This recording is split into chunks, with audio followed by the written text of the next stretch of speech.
बिस्मिल्लाहिर्रहमानिर्रहीम। अस्सलामु अलैकुम वरहमतुल्लाहि वबरकातुहू। मोहतरम नाज़रीन किराम, हमारे मुल्क हिंदुस्तान की एक और जामा मस्जिद को बिल्डोजर के जरिए शहीद कर दिया गया है। इन्ना लिल्लाहि व इन्ना इलैहि राजिऊन।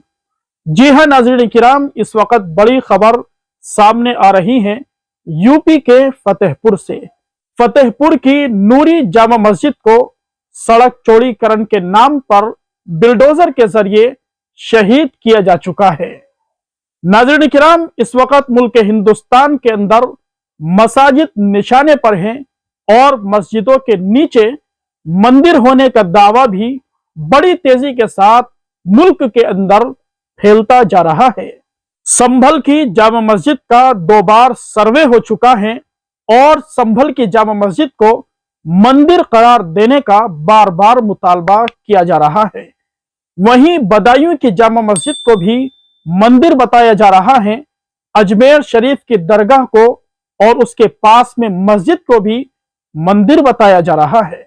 जी हाँ नाज़रीन किराम, जैसा कि हमने कल की वीडियो में आपको बताया था कि साध्वी पराची जो अपने मुतनाज़ा बयानात की वजह से पहचानी जाती है, उसने भी कल देवबंद के अंदर यह बयान जारी किया है कि देवबंद की बड़ी मस्जिद और दारूल देवबंद के नीचे मंदिर हैं, लिहाजा मस्जिद की भी और मदरसे की भी जांच होनी चाहिए और खुदाई होनी चाहिए, ताकि ये बात सबके सामने आ जाए कि देवबंद की बड़ी मस्जिद के नीचे और दारूल देवबंद के नीचे मंदिर है।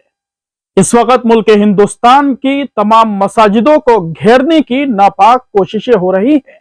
हम आपको बताते चले, सुप्रीम कोर्ट की जानिब से 2 बार ये ऐलान जारी हो चुका है और बिल्डोजर कार्रवाई पर रोक लगा दी गई है, लेकिन फिर भी मुल्क हिंदुस्तान के अंदर बतौर खास उत्तर प्रदेश के अंदर बिल्डोजर कार्रवाई रुकने का नाम नहीं ले रही है। यकीनन इन हालात से और इस तरह के माहौल से मुल्क हिंदुस्तान के अमन को खतरा भी हो सकता है। मुल्क हिंदुस्तान के इस वक्त हालात बड़े संगीन हैं और हमारा मुल्क एक बड़े खतरनाक मरहले से गुजर रहा है। कभी किसी मस्जिद के सर्वे का ऐलान किया जाता है, कभी किसी मस्जिद की जांच का मुतालबा किया जाता है। दुआ कीजिए अल्लाह तबारक व तआला हमारे मुल्क हिंदुस्तान की तमाम मसाजिद की हिफाजत फरमाएं।